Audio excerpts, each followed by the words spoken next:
Thank you, Mike. My name is Abe Goldberg. I am the Executive Director of the new James Madison Center for Civic Engagement. This year marks the opening. James Madison University has developed a vision to be the national model of the engaged university. We define civic engagement as advancing the legacy of James Madison, the father of the Constitution, by preparing individuals to be active and responsible citizens in a representative democracy dedicated to the common good. A significant aspect of preparing people to participate in democracy is to create opportunities to address complicated and serious public issues. In my view, Democracy in Peril does just that. The James Madison Center for Civic Engagement is very happy to support Democracy in Peril. I'd like to recognize my colleagues in the History Department for putting this together. Tonight's program was created in partnership with President John Alger. I have never met a college president that opposes civic learning and democratic engagement. Very few, however, prioritize it, and even less make it a central component of their leadership. President Alger is simply special. He understands that colleges and universities can play a pivotal role in making our democracy better. And yes, democracy can indeed be better.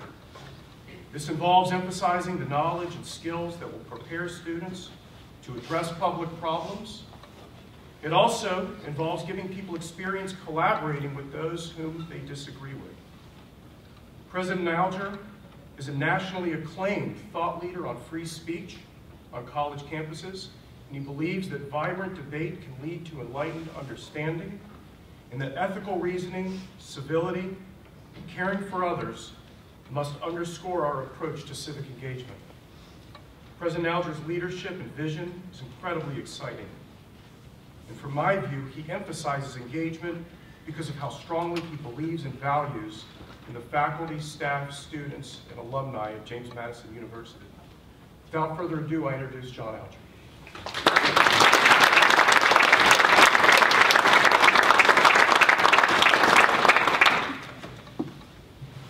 Good afternoon, everybody. It's great to be here with all of you. What a wonderful turnout. We're so happy to see you all here. I just want to get a quick sense of the room. Students, would you raise your hands nice and high? Okay, a lot of students. It's great to see faculty. And how about other administrators and folks that work at JMU? Community members? All right, a good mix.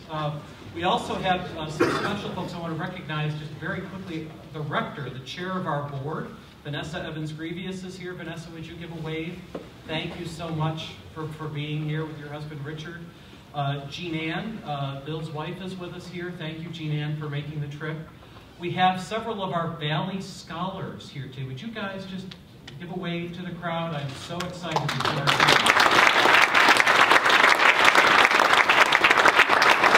Future Dukes, perhaps, we're hoping, right, guys? And I want to acknowledge one other person who's here today, in particular, our ACE Fellow from the Republic of Kosovo, Drita Kadriou, whose birthday is today. Drita, where are you? Here you are.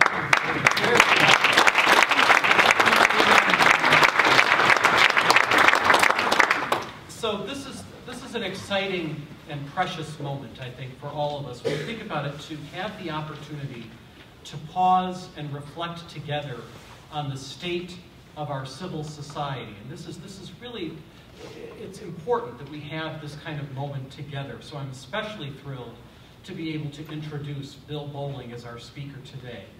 As you know, Bill has a very distinguished career in public service. He first caught the political bug while working on a gubernatorial campaign, is this right, Bill, as a 15-year-old? Early start. See, guys, it's never too early. But he's never wavered in his desire to be engaged. He served on the Board of Supervisors for Hanover County, as a member of the Virginia Senate for 10 years, and then as the 39th Lieutenant Governor of the Commonwealth of Virginia, and this is important, for 8 years under 2 different governors, one Democrat and one Republican.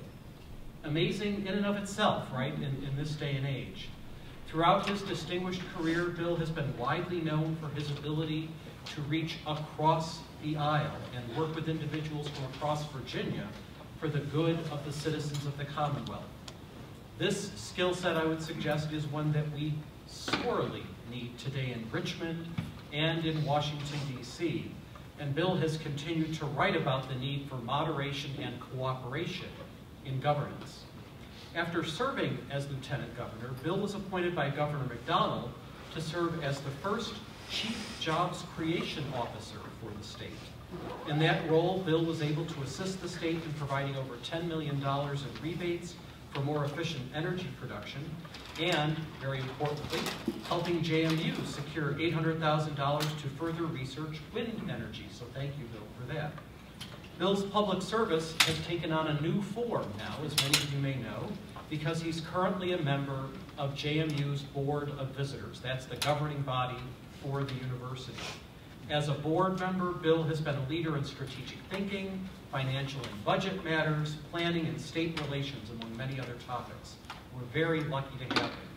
Bill and Jean Ann are also proud JMU parents and have certainly shared their gifts and talents with us in many different ways, but this is a great treat now to have Bill here in person to talk about some of the most important issues of our time. Please join me in welcoming Bill Bolling. Thank you very much. Thank you.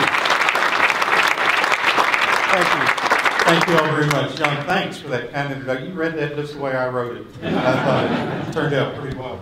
It is a real pleasure for Jean Ann and me to be here tonight. Thank you all for coming out. Do things like this. You never really know if you're going to have 5 people or 50 people or 500 crowd, and I appreciate you coming and being a part of this tonight. I know there are a lot of places that you could be tonight, a lot of things you could be doing tonight. I hope you've come here because you believe that it's figure out one of the biggest challenges I think facing us, how to make government work again. Because when you look at government at so many levels today, it just doesn't seem to be working. This is a message that I like to carry all across Virginia. Every chance that I get in my new post-elected office life, and can't think of a better place, a more exciting place to do that than here at JMU. Jean Ann and I love JMU. We got involved here back in about 2004, I guess it was, when we brought our youngest son Kevin here for a campus visit, and frankly, we just fell in love with the place. And now the opportunity to, by the way, he got a good education and a good job, and he's pursuing his passions down in Florida now. But now to have an opportunity to come back and be a part of JMU as a member of the Board of Visitors for the past 4 years has just been a real treat. I hope that you all, as faculty members, staff members, administrators, students, community members, I'll tell you this, I am absolutely convinced, no doubt in my mind about this, that the James Madison University, all things considered, is the best place in Virginia to get a higher education. I'm absolutely convinced of that. And I know you believe that, or you wouldn't be here tonight as well. I also want to thank the Department of History for sponsoring this series. It is a shame that we need to have a series called the Democracy in Peril series, because it at least suggests the hypothesis that in our day and time, democracy as we know it might be in peril. And let me say, I think that's true. And by the way, that is a bipartisan criticism on my part. It's not aimed at anybody. I served for 22 years in elected office as a Republican. I was always considered, I think, a conservative Republican until about 2012, when all of a sudden I became a squishy, moderate rhino wimp. I'm not sure what happened. I didn't change. Somehow the definitions kind of shifted on us. But as John pointed out, I've had the privilege of serving with a Democratic governor who I knew and respected a great deal. Had the opportunity to serve with a Republican governor who I knew and respected a great deal. I'm one of those guys who passionately believes there's not a single problem that faces our country or our state today that we're not fully capable of solving. Most of the major problems we have, you know, if you could get 5 reasonable people in a room, they could work them out in about 30 minutes. And the problem is finding 5 reasonable people to put in the room. And that's kind of, you know, what we're going to talk about tonight. Whatever happened to that day and time when we recognize that compromise is an essential part of a working democracy.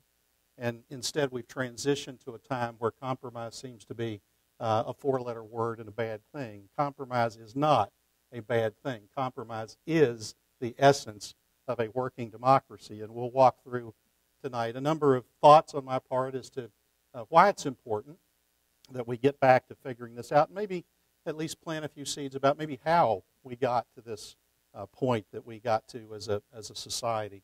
So now I violated rule number 1, which was getting an instruction on how to use the PowerPoint. Do I use this or do I use the keys? Or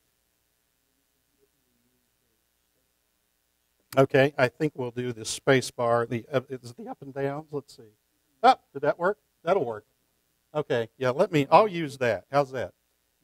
Don't challenge me with too many options. I thought I'd start out tonight with a quote from President Barack Obama. Trust me, there will be quotes from Republicans as we journey through this presentation tonight. But this was a quote from President Obama that I thought was pretty good. He said one time, "No party has a monopoly on wisdom. No democracy works without compromise." And I think that's true. I don't think either political party has a monopoly on wisdom. All Republican ideas aren't good. All Republican ideas aren't bad. All Democratic ideas aren't good. All Democratic ideas aren't bad. No political party has a monopoly on wisdom. And I absolutely believe that no democracy works without compromise. And I think if you look at Washington today, the apparent inability of our federal government to get anything done, I think that holds true. After serving 22 years in public office in Virginia, I'd often get asked the question as I traveled across the state, what's the biggest issue facing Virginia today? And you know, Virginia, just like most states, lots of issues that face us, education, transportation, health care, public safety, mental health, natural resource protection. I mean, the list goes on and on and on. But after 22 years in public life, I came to believe that the greatest challenge facing Virginia today is what I came to call the Washingtonization of Richmond. And I share that with you just to say that the inability to compromise is not just something we see at the federal level. It's also something that we see at the state level. Just last week, our General Assembly adjourned a 60-day session without agreement on their most important issue of the session, which was the adoption of a new state budget to govern our. Now, they'll work it out. You know, they'll get it done, but it's going to require compromise on the part of everybody to figure out how to get that done. And I know I speak on behalf of JMU in saying the sooner the better. You know, we wish them well, and we hope they can get that done. But look, this idea that compromise is an essential part of democracy should not surprise us. Because the truth is that this was a principle embedded in the very creation of our government by the founding fathers of our country, including our favorite, James Madison. We happen to be here the day after Mr. Madison's birthday. Is that correct? That's tomorrow, the day before Mr. Madison's birthday. James Madison was one of the people that was instrumental in the Constitutional Convention of 1787. And I'm not going to launch into a great dissertation because there are too many history professors in the room here, and I know I'd mess something up. But I will just ask, if you remember back to your lessons on that Constitutional Convention of 1787, it was known as the ultimate agreement that brought about the very formation of our government was known as what? The Great Compromise. You remember that? When our founding fathers went into that Constitutional Convention, there were different ideas about how our government should be structured. In fact, Mr. Madison and his colleagues from Virginia offered something called the Virginia Plan. The Virginia Plan envisioned a bicameral legislative body at the federal level composed of equal representation and apportionment.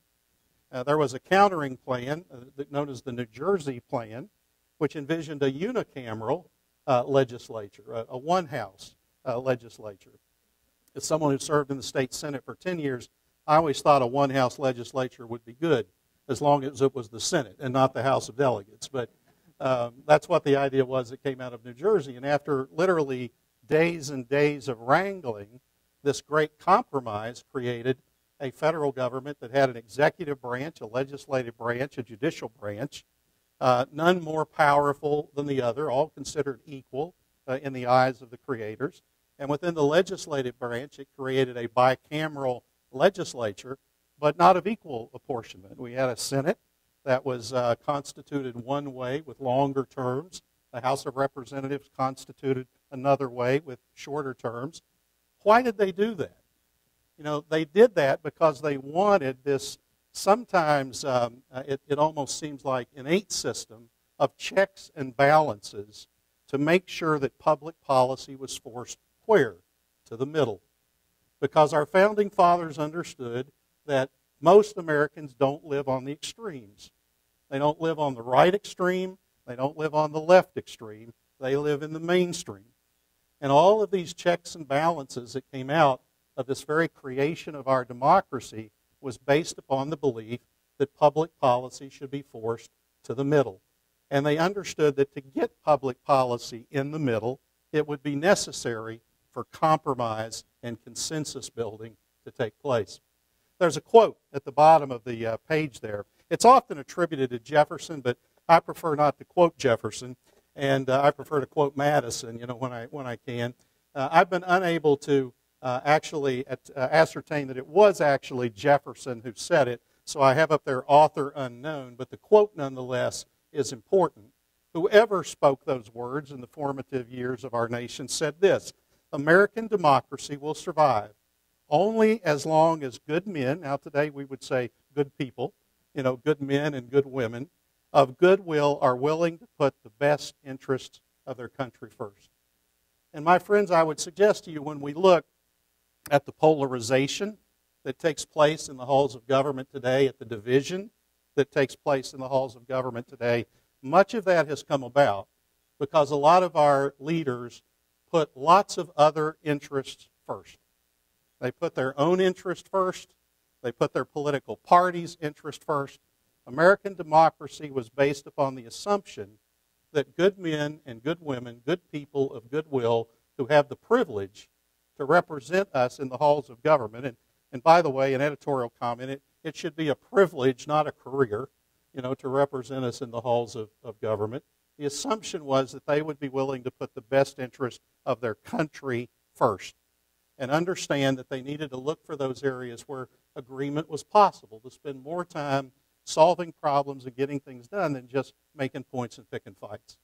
And when you think about what happens in government today, the rhetorical question is, do our leaders really seem to spend more time solving problems and getting things done?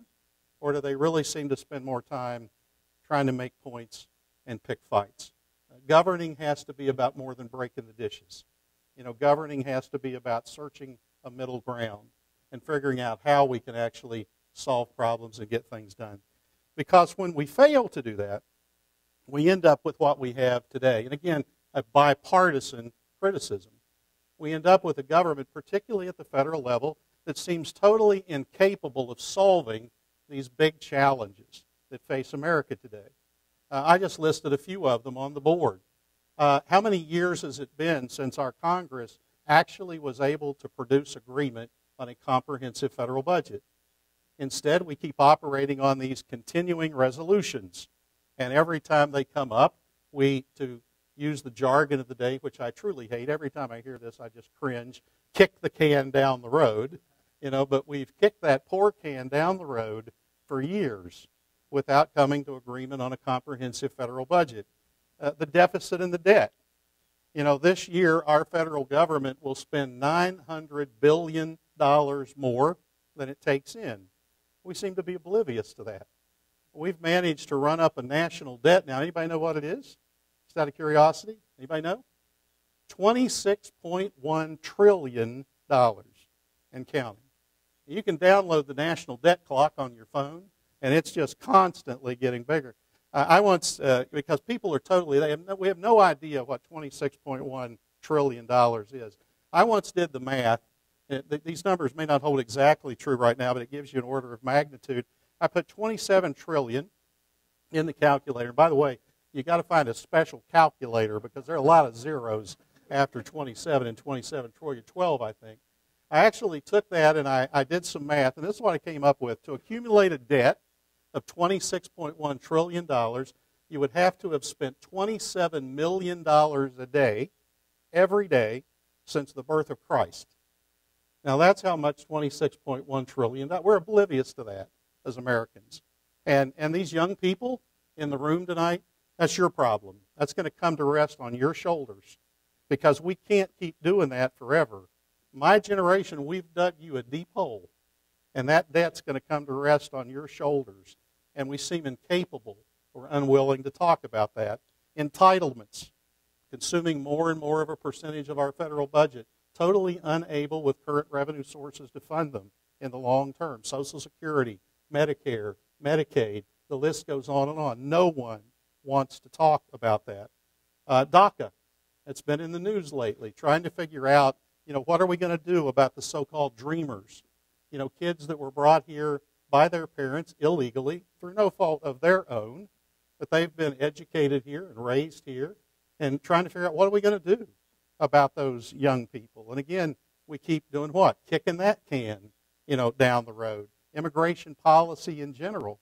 All of these, and the list could go on and on and on. We are fully capable of solving every one of these problems if we would move away from the polarization of the extremes, focus on the things that unite us, not the things that divide us, and seek for policies that are more in the mainstream. We can do this if we have the will and the determination to do it. A couple quotes. Now, Nicholas Maurer, who's a professor of political science at Washington and Lee University, recently wrote an article. I think this one appeared in the Washington Post. And this is what he said. He said, American politics today has a big problem. Our nation is becoming more and more polarized. Anybody disagree with that? I mean, how can you look at what's going on around us and disagree with that? And our government reflects this polarization. Instead of engaging in the civil discourse our founding fathers envisioned, our elected officials are waging a political war. The radical extremes of both parties are more interested in shouting and grandstanding than in sitting down and getting stuff done. And all this because one little word is lacking from our political vocabulary: compromise.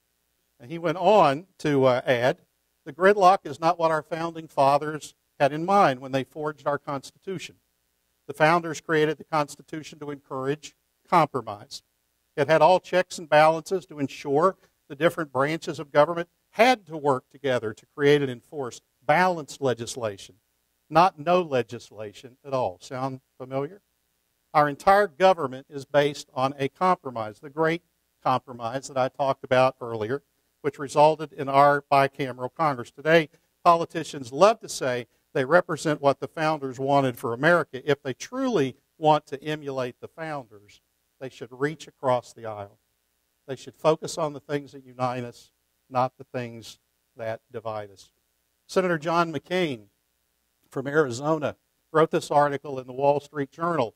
It's time for Congress to return to regular order. By that, McCain meant working together on a bipartisan basis to solve problems and get things done. McCain said, we are proving inadequate, not only to our most difficult problems, but also to routine duties.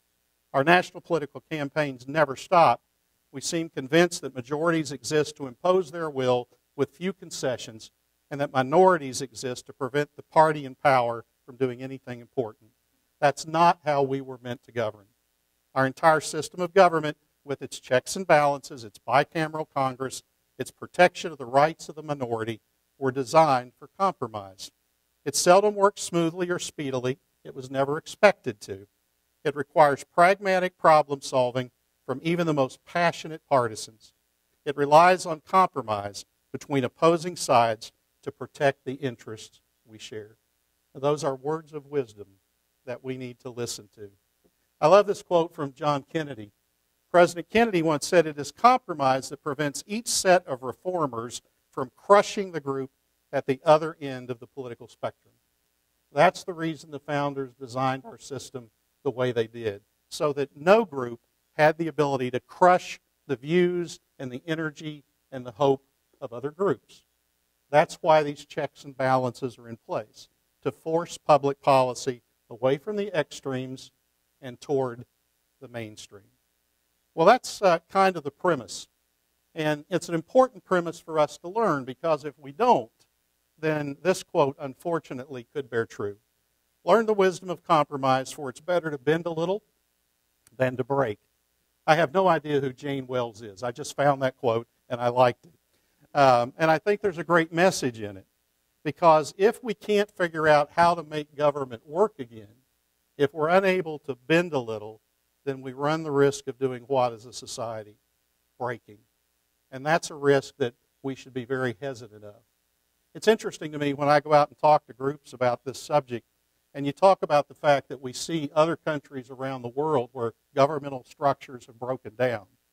And those governmental structures, when they break down, often result in very significant consequences, adverse consequences for those societies. It's amazing to me how many people will say that could never happen in America. Well, my friends, it has happened in America on at least 3 occasions. You know, first of all, our country was born out of a revolution because we were unable to work out the differences we had with a country called England. That's how we came about. Second, does anyone forget the American Civil War? You know, a brutal time in our nation's history where government was unable to find solutions to the challenges that divided and polarized that society, and citizens had to find different ways to try and resolve those challenges. And I would suggest to you likewise in the 1960s with the civil rights protests of the 60s. Those just weren't protests of ideas, lest we forget. Those were protests that actually resulted in violence in American streets. So much so that the National Guard often had to be called in with water cannons. You remember those pictures to suppress protesters, that college students were shot on a college campus at Kent State. It is better to bend a little than to break.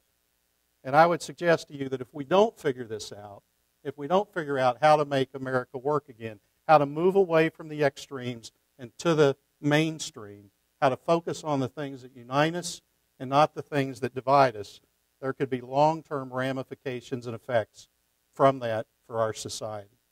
So let me ask this question. How did we get here?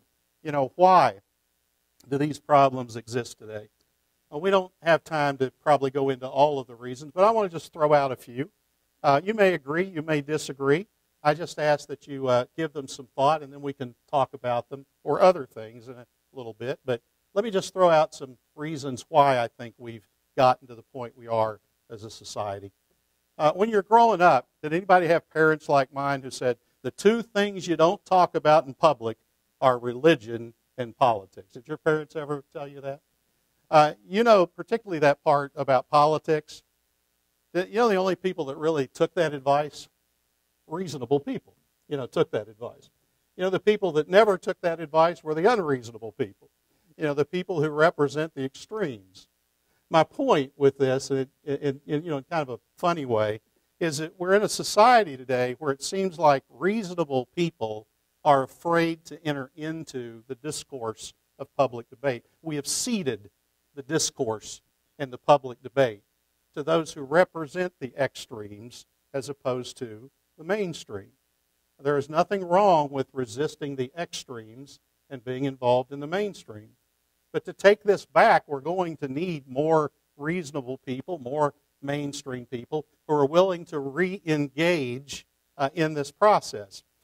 Politics is not a bad thing. Or as my friend Larry Sabato from the University of Virginia likes to say, politics is a good thing. You can actually go on his website and get a t-shirt that says politics is a good thing. I'm sure for a significant contribution to the Center for Public Policy at UVA. Well, politics is a good thing. We shouldn't shy away from that. Debating important issues of public interest is a good thing. We shouldn't shy away from that. Engaging in strong and stiff debate and argument about those issues in a constructive way is not a bad thing.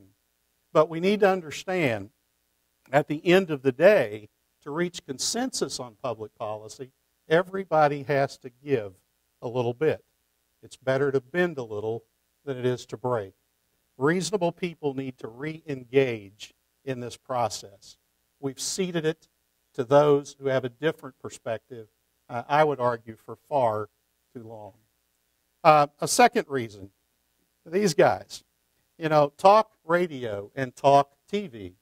Look, I tried to be an equal opportunity offender with this slide. I've got Rush Limbaugh and Sean Hannity up there. I've got Alan Colmes and Rachel Maddow up there. What I would say to you is there's nothing wrong with talk radio and talk television.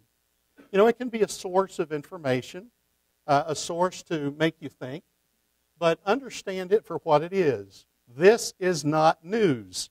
This is entertainment. And understand it for what it is. Lots of these folks gets paid an astronomical amount of money for saying the most outrageous things, because if they do, you do what? Keep watching. You do what? Buy the book.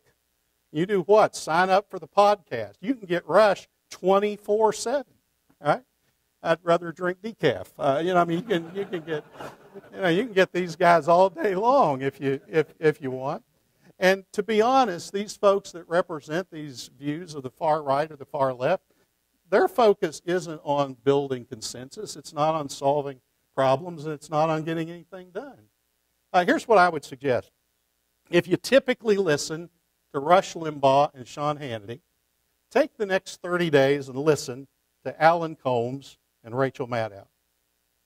If you typically listen to Alan Colmes and Rachel Maddow, take the next 30 days and listen to Rush Limbaugh and Sean Hannity. Your head will explode. There is no doubt in my mind. Your head will explode. But in the process, you just might understand what that earlier quote went. No political party has a monopoly on good ideas. And compromise is not a bad thing. We've got to figure that out. Here's another one, 24/7 news cycle. There is not enough real news for a 24/7 news cycle. There's not. Now, so if you listen to the Foxes or the CNNs or the MSNBCs, whatever your favorite is, you'll get some news every hour for about 5 minutes, okay? And then for the next 55 minutes, they pick an issue, usually the most controversial and divisive one they can find. They go out and assemble a panel. I call them talking heads. They go out and assemble a panel of talking heads. They get the most far right 2 guys they can find, the most far left 2 guys they can find. They put them on a panel, and then for 50 minutes, they yell at each other. Have you ever watched those? Have you seen those things? They talk over each other. They talk down to each other. They're disrespectful. And we have built up an entire generation in our society who thinks that's normal behavior. That is not normal behavior. That is not how reasonable people operate. Again, nothing wrong with this, but understand it for what it is. The focus here is not on solving problems and getting things done. Sometimes I don't even think the focus here is on true education about the issues that we face. It has added, I believe, to this polarization and to this divisiveness that we seem to have in our society today. Here's a good one. Social media. Now, let me be careful with this because, just like the internet, there are a lot of bad things that you can get access to on the internet, a lot of really good things. Same thing with social media. A lot of very positive uses for social media, but also some real ramifications of social media. There have always been people in our society who expressed very radical views, but they never had the ability to connect one with the other. Now they do. And they are empowered by things like social media. And the other thing that's always amazing to me is how people think they can say the darndest things on social media. Things they would never say to your face. If you were sitting there talking to them, things they'd never say, they will say without any hesitation or constraint on social media. It is amazing to me. In fact, psychologists have termed a phrase for this. I never try to repeat it because I can't pronounce it. It's way too long. But it is basically this psychological tendency of people to say unabashed things on social media that they would never say to your face. And I believe that's added to the polarization and to the division that exists in our society today. And we have to figure that out. I'm not the only one, by the way. This was a great quote from a guy named Sean Parker. You may have seen it in the news recently. He was one of the co-founders of Facebook. And this is what he said. He said, and I quote, "It literally changes your relationship with society, with each other. It probably interferes with productivity in weird ways. God only knows. what it's doing to our children's brains, talking about this, unadulterated use of social media and this tendency of people to kind of do and say anything. He went on to say this. He said, the result was that they created a social validation feedback loop, exactly the kind of thing that a hacker like myself would come up with because you're exploiting a vulnerability in human psychology. I like that phrase, a social validation feedback loop. In the old days, we used to call that an echo chamber. And the fact is that we've got too many people in our society today that live in an echo chamber. They only interact with people who look like them, who think like them, who act like them. And as shocking as this may sound, not everyone in the world thinks like you think. Not everyone in the world thinks like I think. Not everyone in the world looks like I look. Not everyone in the world has had the experiences that I've had. And we would all be better off if we spent more time interacting as members of a larger society than simply participating in a social validation feedback loop, or, as we used to call it in the old days, an echo chamber. Back to that earlier quote, not all Republican ideas are good. Not all Republican ideas are bad. Not all Democratic ideas are good. Not all Democratic ideas are bad. Neither party has a monopoly on wisdom, common sense, good governance. This is one that just gets me. Gerrymandering. Everybody know what we mean when we talk about gerrymandering? Look, gerrymandering's been around since the beginning of time. Political gerrymandering's been around since the beginning of time. But with the technology that we have today, we have carried gerrymandering to a degree that it has never before been seen. Through micro-targeting, we can now figure out not just neighborhoods that vote Republican or Democrat, not just streets that vote Republican or Democrat. We can drill down to the household level of whether people vote Republican or Democrat. We can integrate not only did you vote in the Democratic primary or the Republican primary, but we can cross-reference it with surveys, polls that are taken.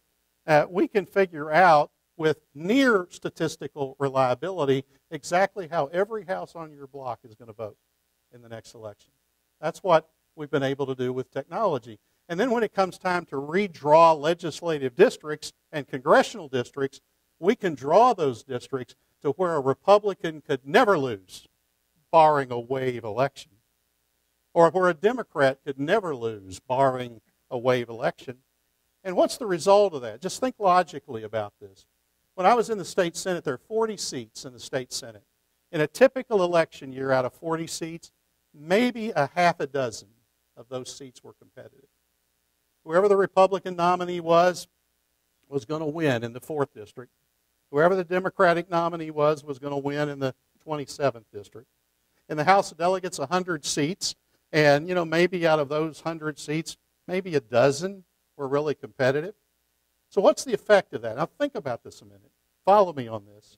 The effect of that is that the election, the real election, is not in November. The real election is when? It's in the primary or one of these conventions. And you talk about an echo chamber.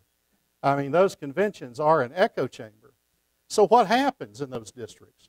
Well, the Republicans nominate usually the most conservative candidate. The Democrats nominate in their districts the most liberal Democrat. Those folks get elected. Then they go off to Washington and Richmond, and the gulf between them gets deeper, and it gets wider, and it becomes harder and harder to find that middle ground. This is a real problem that we've got to figure out. One of the things that I've always encouraged is redistricting that adheres to the basic constitutional principles. In Virginia, the Constitution of Virginia says this: every electoral district shall be composed of contiguous and compact territory, and shall be so constituted as to give as nearly as practicable representation in proportion to the population of the district. There are 3 principles that govern properly designed redistricting. They are compactness of legislative districts, contiguousness of legislative districts, and the common interest of those legislative districts. Is that the way our districts are drawn today? Or are they more drawn for incumbent protection and for figuring out how they're going to benefit Republicans or Democrats in the next election. The last time we did redistricting in Virginia, 2011, one of the things that Governor McDonnell did, which I thought was great, is Governor McDonnell appointed a bipartisan commission to recommend how our legislative districts should be drawn. You see that depicted at the top. That's what that bipartisan redistricting commission represented. Those are districts pretty compact, pretty contiguous. I would argue have to the greatest extent possible some common interest. But is that what the General Assembly enacted? Oh no. You know, the General Assembly enacted what we see at the bottom. Now, some of what they enacted will jump out at you, some of it won't. But I'll look at the difference, for example, in the 4th District. So why was the 4th District drawn the way it was drawn? Why was the 3rd District drawn the way it was drawn, or the 1st? Because the legislature wanted to make the 1st District more Republican. They wanted to make the 3rd District more Democratic, packed a bunch of African American votes into the 3rd District, which, by the way, the courts ultimately ruled was unconstitutionally drawn and required that it be redrawn. My favorite, though, is the 5th District. I mean, look at what was proposed and then what was ultimately adopted. And in case you can't pick it out, well, there it is. That's the 5th District of Virginia. Now, you know, contiguous, I guess so. You know, compact, not exactly. And you tell me what common interest the folks in Danville have with the folks in Fauquier County. But that's the way the 5th District was drawn. To show you how absurd it is, I know this is a little hard to see, but look back on the House-passed plan. You see that little arrow there pointing to the 11th District, that little yellow spot? And then up above it you see another little yellow spot. Well, the only way you get from the bottom of the 8th District to the top of the 8th District is a 1-mile stretch of Route 1 that connects the two together. Why drawn that way? Because they were trying to pack as many Republican votes as possible into the 10th District and as many Democratic votes as possible into the 8th District and to the 11th District. This is a problem. And it's not just true in congressional. This is my favorite state legislative district of all time. I don't know what that looks like, but that is a House of Delegates district in the Richmond area. And obviously that delegate did not want to represent too much that was too close to Richmond. So they drew a district that goes from the far west end of the city, or the near west end of the city of Richmond, all the way down into almost Chesterfield, a little bit of Chesterfield County, and bypassed every possible Democratic voting precinct that they could bypass. And by the way, just to show that legislators aren't always as smart as they think they are, the Republican who represented that district just lost in November, because that was a wave election.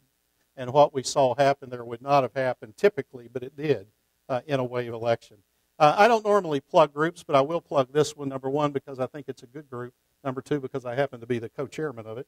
It's an organization called One Virginia 2021. It's Virginians for Fair Redistricting. We're working very hard to try and get the General Assembly to change the way in which we do this in Virginia prior to the next redistricting in 2021. And our hope is that we can actually get back to drawing congressional districts, legislative districts, that make sense for voters as opposed to districts that just make sense for politicians. This whole issue of partisan gerrymandering, I think, has driven a lot of the polarization and the inability of government that we have to work the way it was intended to work. So what can we do? And just a couple of things here, and I'll wrap up real quick, and then we'll stay and talk about whatever you want to talk about. This stuff, the meaning of life, I don't care. Whatever you want to talk about, we'll stay and talk about it. But what can we do? Well, the short answer to that is the opposite of everything we've been doing, all right? That's the short answer. Don't be afraid to get engaged and informed in civil discussions about the important issues of the day.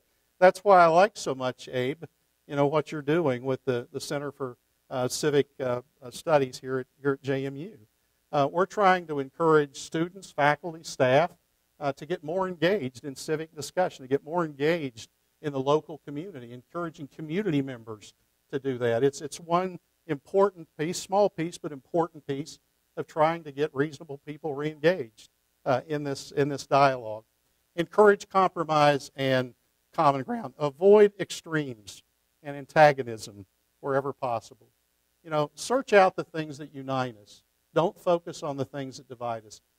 I will say again, none of the challenges that we face in our country today are we incapable of solving. And most of them are nowhere near as difficult as we want to make them seem. If we're willing to listen more than we talk. My daddy used to say there's a reason God gave you 2 ears and 1 mouth. You know, He wanted you to listen more than you talk. Consider other points of view, not just your own. Get your news from reputable sources. Understand the limitations. Again, I want to stress, I'm not saying these things are all bad, but understand the limitations of talk TV and radio, the 24/7 news cycle and social media. Work to try to do something about radical political gerrymandering. Again, political gerrymandering has been around forever. We've taken it to a different degree. Let's try to figure out if there's not a better way. And I'll close with just a couple other comments from people on this subject. President Theodore Roosevelt once said, "Compromise is so often used in a bad sense that it's difficult to remember that properly used, it merely describes the process of reaching agreement." And I would suggest to you that every one of us in life, from the time we get up in the morning till the time we go to bed at night, are making compromises with lots of people about lots of things. Any of you married? You know, I've been married to this lovely lady up here for 40 years, and let me tell you, marriage is about compromise. You try to go through it thinking it's your way or the highway, it ain't going to last long, I can tell you that. But we compromise on everything. You know, we're going to wear the jeans, you students, you're going to wear the jeans with the holes or without the holes. You know, you have to compromise on that every day with yourself. Don't we compromise with ourselves all the time? You know, about, you know, what we're going to do and, you know, where we're going to work. And, you know, life is about compromise. And I think that's what President Roosevelt was trying to say. Compromise is not a bad thing. It's just the process of reaching agreement. If we're satisfied with polarization and stagnation and government that doesn't work and the division and divisiveness that comes from that, we're doing a great job.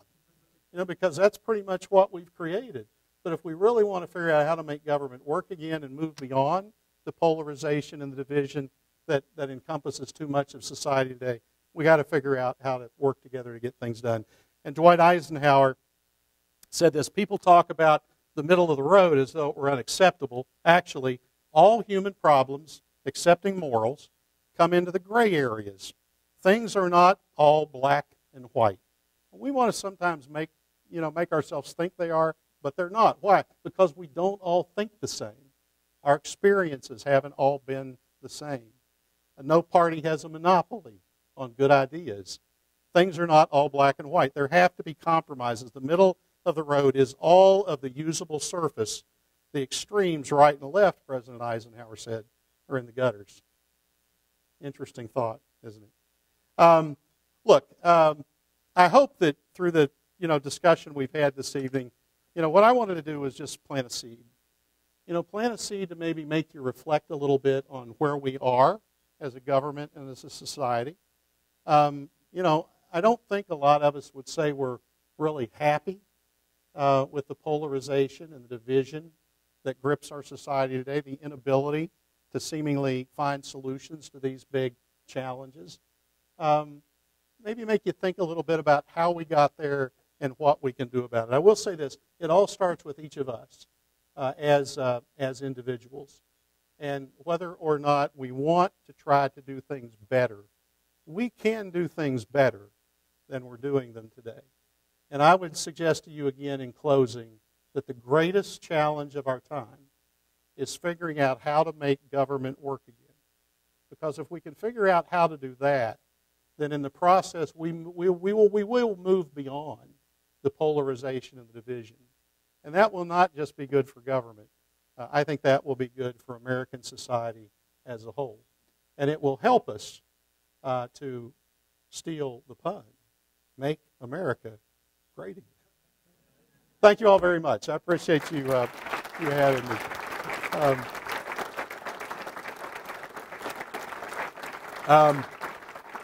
We got some time?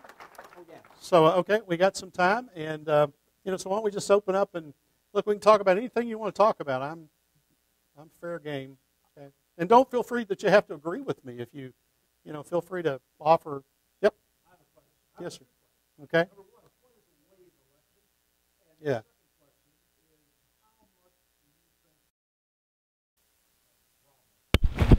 Our electoral system. Yeah, two good questions. A wave election is what we saw in November of 2017 here in Virginia.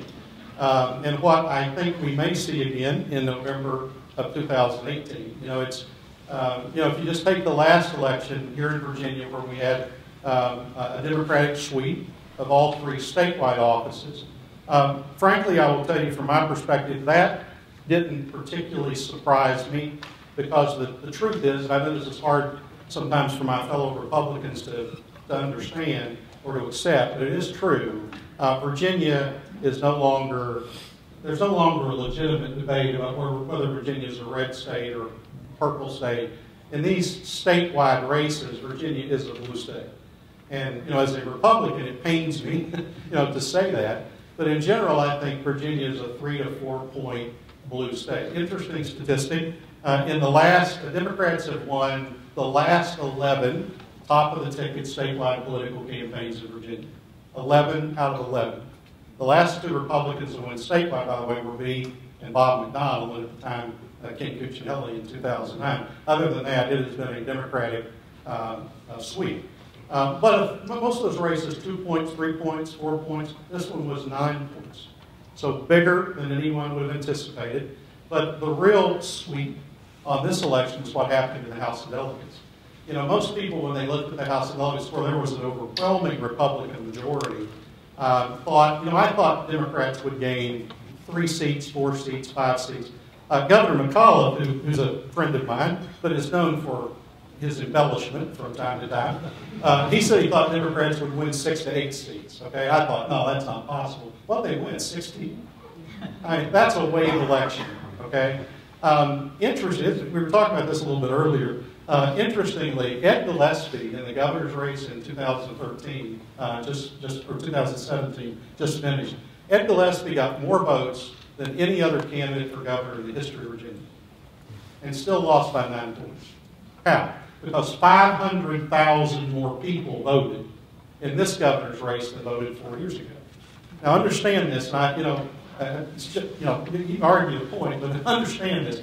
Those 500,000 people in an off-year governor's race, they didn't come out because they loved Ralph Northam.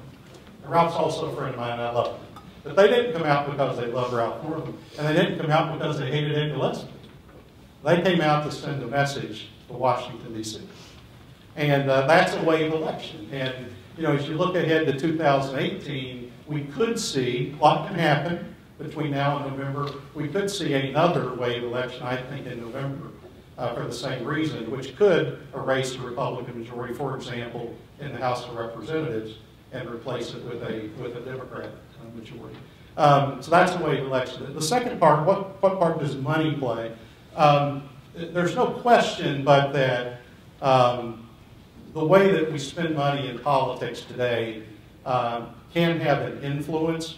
I don't know that in and of itself is responsible for the polarization and the division, because money flows into Republican candidates from Republican sources and the Democratic candidates from Democratic sources. So I don't know that that's, and somebody could maybe argue and persuade me otherwise, but I don't know that in and of itself has had a great role to play in the polarization and the division. But there's no question that it has a great role to play.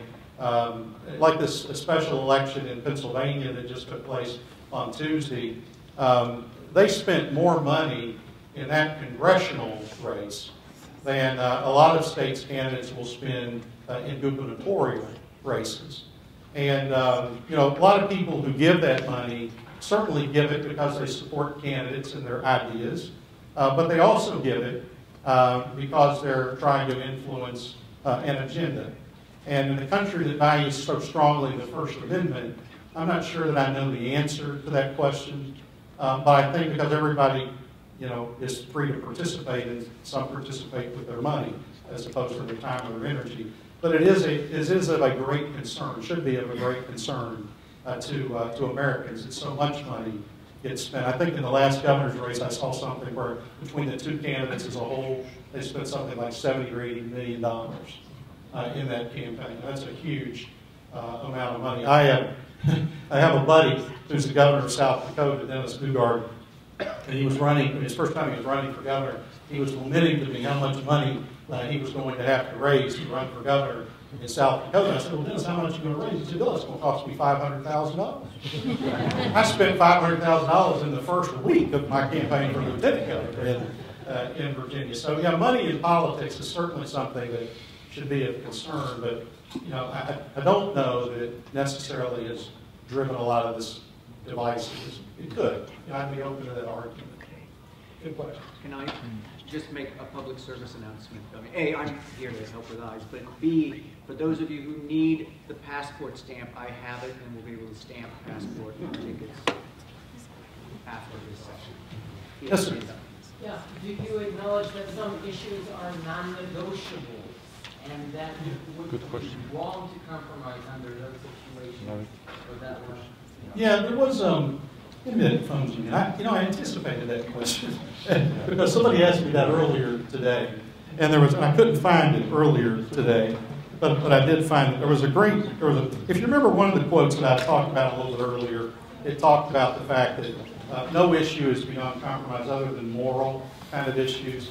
So my answer, yeah, there are certain moral kind of issues that I do believe are, you know, there are places where you have to draw lines. There's no question about that. But I also think that that's the exception and not the rule in most of the issues we deal with. But here was the quote I was looking for earlier. Let me see if I can find it.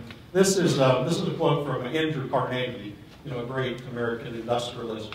And he was a very quotable guy. You can find all kinds of Andrew Carnegie quotes. This is one of them that I thought was good.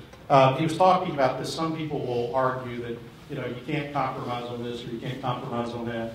And Carnegie said this. He said, I shall argue that strong men, I would argue strong people, I shall argue that strong people, conversely, know when to compromise, and that all principles can be compromised to serve a greater principle. Okay? That's an interesting quote, isn't it? Because what it suggests is that even though there's something I may feel strongly about, that the greater principle may be, you know, how do we get a budget balance, or how do we start bringing down the debt, or how do we solve DACA or illegal immigration? And what I think Carnegie was saying is most of the things that we deal with are compromisable. Now, there may be some things that aren't, but most of what we deal with are if we keep our focus on the greater principle. That's a pretty good quote, and I like that quote. Good question. Yes, sir.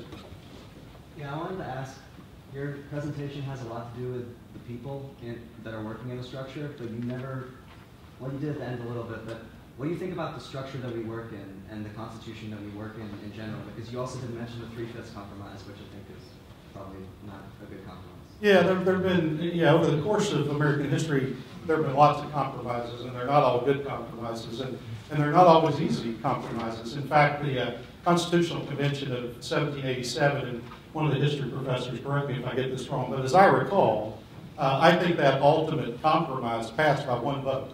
Is that right? Anybody? I think that's right. You go Google that. It was certainly quoted. You know, they reached a compromise. It wasn't overwhelming agreement. Compromise does not mean overwhelming agreement. Okay? There are lots of compromises that are narrow compromises, and I think that in fact that whole dialogue that took place around the Great Compromise was one such thing. Having said that, I think the structure of our government is the best in the world. I mean, I really do believe that. The founders were amazing people. I mean, people like James Madison. God was what, 5'3", 5'4", excuse me. Don't want to slight Mr. Madison. 5'4". But what an intellect! I mean, those guys had. And Madison in the Constitutional Convention of 1787 was what, 35, 36 years old? You know, somebody do the math on his birthday to 1787. But most of these, you know, these weren't. We see pictures of Mr. Madison as an older, gray-haired, very revered guy. But these were in many cases 20-some-year-olds or 30-some-year-olds. But they had remarkable intellect and the foresight that they had in devising a system of government with these checks and balances, which forced public policy to the center, has served our country amazingly well. Better at some times in history than others, but I think it's served us amazingly well. If we will allow the process they designed to work the way they designed it to work. And that's up to the quality of the leadership, that we have at any given point in time. And understanding that, and the thing I love so much about academic environments is being around all you young folks. And the thing that makes me optimistic, despite our present challenges, is just like those 20-somethings or 30-somethings led the thought that gave rise to this country. I happen to believe it's going to be our 20-somethings and 30-somethings that get us back to where we need to be. I mean, honestly, my generation, we've done a pretty good job screwing it up. We really have.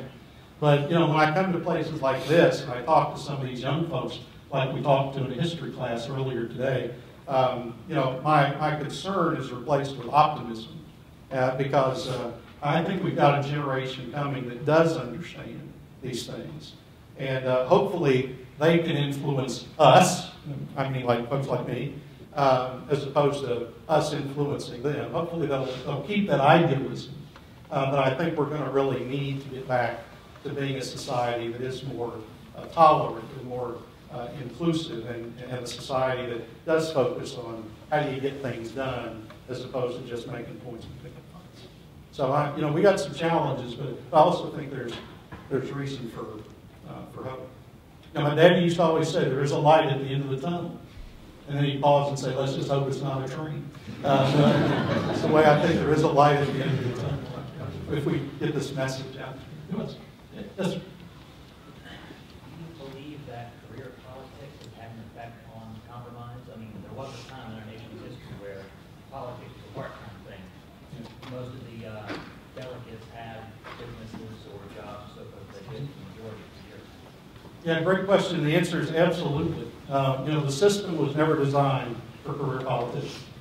The way that the founders designed the system was that someone would lay down their plow and they'd go off for a season to serve in the halls of government, and then they would stand down and somebody else would lay down their plow and they'd go off to serve for a season in the halls of government. I remember in the early days of our country, there was thoughts of making George Washington king.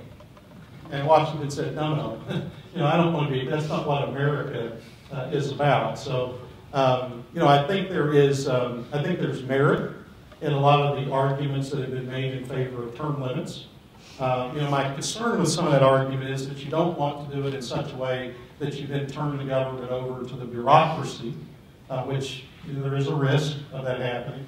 But all things considered, I'd be willing to take that risk. I mean, I think the idea of limiting the length of time that people spend in government, I've seen how it affects people.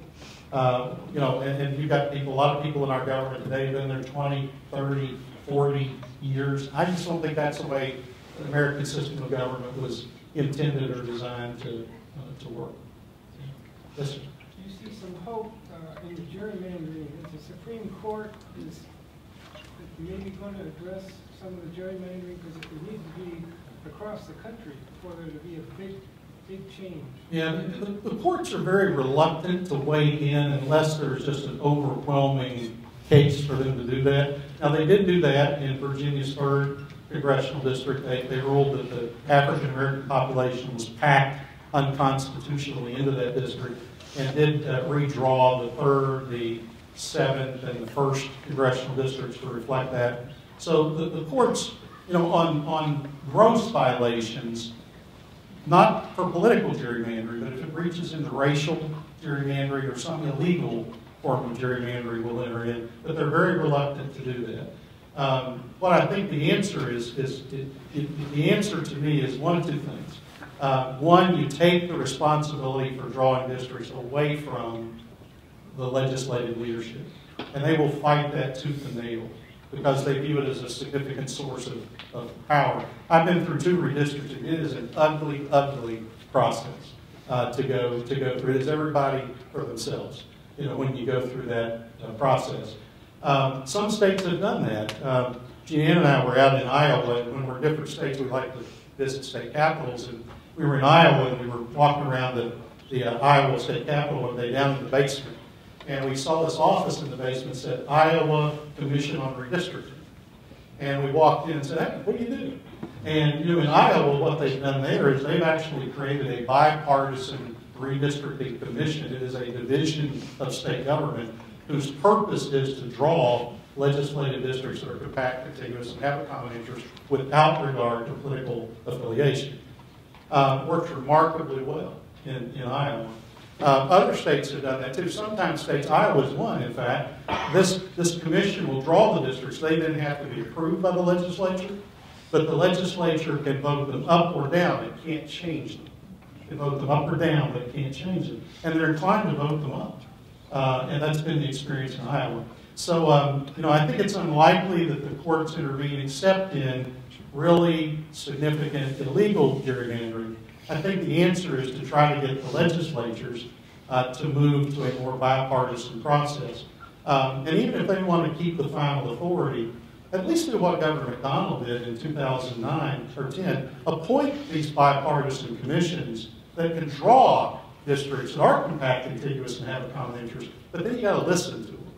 You can't have them do it and then go out and do it, however you want to do it. So I think it's probably going to come about through that. But look, that's an uphill battle. I mean, we've got one legislative session to change this before the 2021 redistricting. It has to be a constitutional amendment, so it would have to be adopted in 2019, 2020, on the ballot in the fall of 2020 to then govern 2021 redistricting. So that's what Virginians for Fair Redistricting, Virginia 2021 is all about, trying to make that change constitutionally.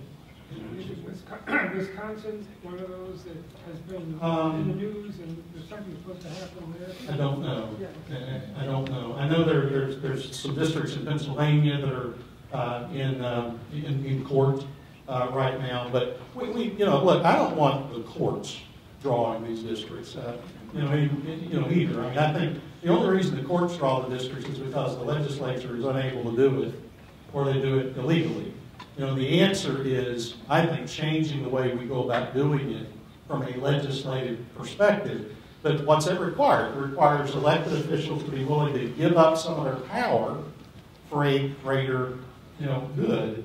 And as noble as that sounds to all of us in this room, if you happen to be one of those legislators and somebody's asking you to give up that power, you're reluctant to do it. I've always supported it because, again, I think, in the 90s, Republicans became the majority party in the General Assembly in districts drawn by Democrats. And as we just saw in this most recent wave election, Democrats almost became a majority in the House of Delegates in districts drawn by Republicans. So sometimes we're not as smart as we think we are, when it comes to drawing these districts. So I always, just took the attitude, it depends on whether you want to put people first or whether you want to put politicians first. And unfortunately, politicians, as much as they like to say they want to put people first, when it comes to something like this, are really afraid to let somebody else determine the district they're going to have to run in.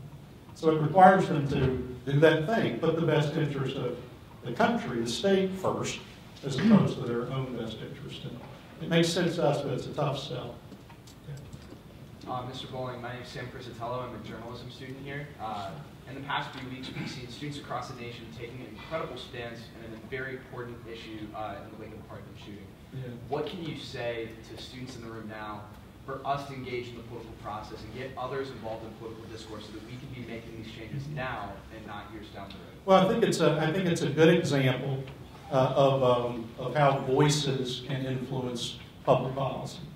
And now I don't mean to suggest by that it's going to be easy to affect the change that those voices are trying to affect. But I think it's really rather remarkable how young people have, in reaction to this most recent school shooting, chosen to engage in a constructive way in trying to at least express that voice and raise these issues. And look, I've always been a big believer in the Second Amendment. I tend to like all the constitutional amendments, and I don't like to limit any of the constitutional amendments unreasonably. But this is an issue where there's got to be some common ground. You know, there will be some things on gun control legislation that people aren't going to agree on. I understand that. But there have got to be some places, surely, there have got to be some places that we ought to be able to find where the circles intersect. And there is some common ground. So, you know, we'll see what comes out of this debate. But, you know, to me, I mean, clearly we've got some problems with the whole mental health issue that needs to be addressed. I mean, we need to do a better job if people are deemed to be a danger of themselves or others, that they're in some database where they, you know, it's more difficult. Look, we're a free society, and there are enough guns out there that some bad guy wants to find a weapon someplace. They won't find it, but that doesn't mean we have to make it easy, you know, for them to find it. I think there ought to be some common ground there. You know, I think there ought to be some common ground around background checks, you know, looking for ways to expand background checks, which makes, you know, perfect sense to me. I will tell you, even as a guy who, you know, I always had pretty high ratings from the NRA, but, you know, the Second Amendment doesn't say that everybody can have a bazooka. You know, not everybody can have a missile launcher. I mean, you know, there are reasonable places that lines have been drawn, and I think, you know, things like bump stocks and stuff like that, maybe high capacity. I mean, there's got to be places there where the circles intersect. And I think it's a real test for the leadership to figure out, do we just become entrenched in our same old sandboxes, you know, or do we find a place where the circles intersect? That's where compromise is found. But whether it's on this issue or lots of others, I go back to what I said earlier, I think we need to see, I think it's great to see younger people involved in those debates. And what I hope, because this stuff isn't easy, is when they get involved in these debates, they don't think that things are going to change just like that. And then they get discouraged and they lose interest. It takes time to move some of these things forward.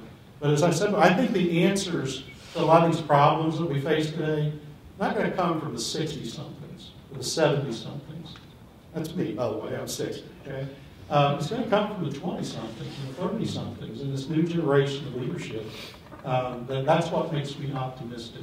And we need to encourage that in any way that we can. Do you have any advice for our students for how we can best do that? Yeah, I think developing relationships with your elected officials is critical. Don't just let them hear from you when you got a burr under your saddle, because by then it's like, well, who are they? I don't know them. You know, get engaged. You know, go out and work on campaigns. I worked on my first one when I was 15. You know, develop relationships with your local representatives, your city council members, and the county commissioners, and you know, invite them to your events. Go to their events. Most of life is about relationships, and this is no different. You know, get to know folks, and that way, when you've got a problem, they know who you are, and they know what you stand for, and they are willing to listen. You know, you get a little more of an open door. So, you know, build those relationships, and then try to find ways to engage and actively be a part of the solution. And you know, I think that programs like, you know, Abe is working on here and others, and you know, get involved in your. I know there's a Young Republicans club here at JMU. They hit me up for money all the time. I give it to them. And there's probably a Young Democrats club here at JMU, or Young Independence Club. It was interesting. We were visiting with the class earlier today, and I don't know, there are probably about 40, you know, students, I guess I'd say, in that room. And I asked them, I said, how many of you consider yourself to be Republicans? And out of the 40, maybe a half a dozen, you know, hands went up. And how many of you consider yourselves to be Democrats? And, you know, probably about the same, maybe a few less hands went up. How many of you consider yourself to be independents? And, you know, probably more, you know, hands went up. But most of the group hadn't quite figured it out yet. You know, they were still trying to figure it out. And my message to you as young people and students here is figure it out. You know, because look, this stuff is important. You know, this stuff matters. And what happens in the halls of government, or doesn't happen in the halls of government, has a big impact on your life. And as a student, you may not think that's true, but you just, you know, I love JMU. I love higher education. Well, let me tell you, this is not the real world, okay? I mean, when you graduate from here and you go out and get a job, then you're going to realize what happens in the halls of government matters, or doesn't matter, when it comes to so many different things. So figure it out, get engaged, you know, try to be a part of the solution. And as my dad used to tell me, you don't participate in the process, you have no right to complain. All right, and you don't like government? Well, another thing my dad used to always say, we get the government we vote for. And if you look and you don't like it, well, guess what? We put it there. You know, we're the ones that voted for them. You know, we're the ones that put them in when we got, so I didn't vote for them, but collectively, as a society, we put them there. So, get engaged, get involved, be a part of that process, figure it out. Yes, sir. Thank you for emphasizing the need for good listening skills and productive talk. It's through that sharing of perspectives and understanding that we can lead to things like compromise. And I am proud to say that on our campus we have a number of pockets and corners in what we do that we are supporting that kind of work, teaching, training, research, and direct service. I'm wondering, in your list of these kind of forces and factors that you see as undermining compromise, there all seem to be bigger than, forces and factors that are bigger than any individual or group. But there's, in the circles of folks that do like facilitation work on dialogue and trying to create these spaces for general understanding, this notion of, well, are there actors and interest groups out there that are strategically trying to undermine those kinds of spaces where they see that, okay, people are starting to get together to talk about this. So this, I guess that what that lends itself to is are there interests that feel like they have something to lose if we are trying to re-encourage or get people back in those spaces again? So could you react to that idea? I don't think there's any question, but there are certainly groups out there who thrive off the chaos and who thrive off the division and the polarization. I don't think there's any question about that. There are extreme voices on both the right and the left, okay? I happen to be more familiar with them on the right because, I served as a Republican. But I always remind my Democratic friends when they criticize some Republican group, I go, well, you got your own issues over there. And they'll go, yeah, we do. We got our own issues over there. So there are clearly groups that thrive off of the division and the polarization.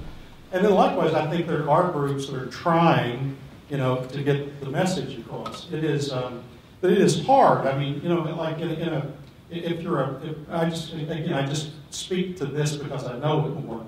If you're a Republican today, it is really hard to stand up and talk about the things I've talked about here tonight, okay? Because you're going to get trashed when you do it. I don't care. I mean, I just don't give a rip. I'm not running for anything, okay? I just kind of got to the point in my life where I believe the most important challenge of our time is figuring out how to make government work again. And I think the message that fate has kind of brought my way is to be a voice to try to carry that message to a broader population. And I'm very comfortable with doing that because I believe in it so passionately. But, if you're a Republican and you're worrying about getting nominated in the next election, then it's hard to stand up and be a voice for this more common sense approach to governing. And look, the same thing's true as a Democrat. I'm more familiar with it over here than I am over there, but I guarantee you the same thing is true. I mean, it implies that it's like a cultural thing. So you see a shift in... Well, I think it's a cultural thing within the political parties. There's definitely been a shift. I mean, within the Republican Party, I started seeing that shift in about 2009 with the advent of the Tea Party. And then the Tea Party, of course, grew into, by 2016, the whole, Trump movement. And without question, there's been a shift.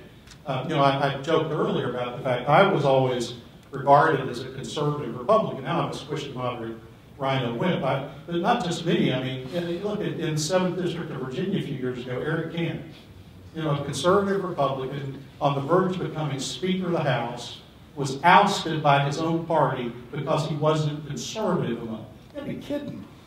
Look, Democrats in California right now want to replace Dianne Feinstein because she's not liberal enough. Really? Give me a break. But this is where the parties are, today. And, if Eric Cantor isn't conservative enough for you, or Dianne Feinstein isn't liberal enough for you, they're not the ones with the problem. You might want to start asking yourself, how far out there are you? But that's definitely been a shift. In the Republican Party, I'd argue the last 10 years. You know, I started seeing it about 2009, and some of that, honestly, was a reaction to President Obama's policies. The Affordable Care Act really was a burr under a lot of Republican saddles. Some of it, I think, was more personal. You know, I think it was more personal toward President Obama at the time. But the same thing happens on the other side. Yeah, it's definitely a shift. And just last comment I'll make on that is that I think that it implies that for both ends of the ideological spectrum, there's a litmus test, and if you are indicating you're interested in listening to different perspectives, you failed that litmus test. That's kind of something what you're saying. Oh, that's the risk. Yeah. That's the risk that you run. And you know, when we nominate candidates in these closed party conventions, it's hard to pass the litmus test. Okay, because you talk about an echo chamber. That's an echo chamber. It's one of the reasons why I passionately believe we should never, ever nominate another candidate in a closed party convention. You know, I personally believe that, like as a Republican, we should always nominate our candidates in open primaries. You at least have a chance then of having a different voice heard. And a lot of this stuff isn't even about ideology. Sometimes it's more about style than it is anything else. It's more about demeanor. And you know, I made the comment, governing has to be about more than breaking the dishes. You know, is your focus on making points and picking fights, or is it on adult leadership that solves problems and getting things done? And when you get in these echo chambers, the focus is on ideology. It is on this rigid kind of ideology. And if you don't adhere to that rigid ideology, man, you are persona non grata. And I think the parties are beginning to get that message. It'll be interesting to watch the Republican primary for the U.S. Senate this year, you know, where it's going to be a primary. And I think that's a good thing. And figure out what kind of a candidate gets nominated, because there are some very, shall we say, interesting candidates who are in this race for the Republicans. So it's going to be an interesting one to watch. You know, it's probably the best way I can put it. We have time for 2 more questions. Okay. Yeah. Well, my question is, as on modern campuses today, both parties use the word safe space a lot. Would you say that a safe space is kind of another term for an echo chamber? It could be. Yeah, it could be. You know, for the people participating in that dialogue, they don't want their views challenged. So can an echo chamber be a safe space? Could be. I'd probably say, though, just to provoke thought in your mind, that an echo chamber, instead of being a safe space, is a very dangerous space. Because what it does is close you off to different viewpoints and ideas. And you know, I think that's the danger of echo chambers. But for those in them who don't want to consider different viewpoints, they want to be around people that think the way they think, then they can certainly consider it to be a safe space. I would argue in a negative kind of way, but they could view it that way. We had one more. I saw one last question. Okay. Yes, sir. Do you think the introduction of more parties into the mainstream, instead of just having this general, lesser of two evils? Because I think everyone in here can sit around and say that they've sat and talked to their friends about an election coming up and just said, yeah, I hate both of them, but I have to vote for one of them. Yeah. So do you think that, again, the introduction of more parties, more choices? That's a very interesting question, and I think it's going to be interesting to see how that evolves over the next few years. Where I think the rubber will meet the road on that question, honestly, is within the Republican Party. Because that right now is where I think there are more divisions and factions within the Republican Party. Political parties do fade away. You go back to the 1850s where you had the Whig Party, which faded away, and then some within the Whig Party reemerged as a modern Republican Party. Political parties do fade away from time to time, and political parties do split apart, from time to time. I think if that happens, it's probably more likely right now, I would say, within the Republican Party, just because of the multitude of divisions that are within the Republican Party right now. What's the old quote? I belong to an organized political party, I'm a Republican. And there have been times when people, I belong to the organized political party, I'm a Democrat. You could probably say the same thing.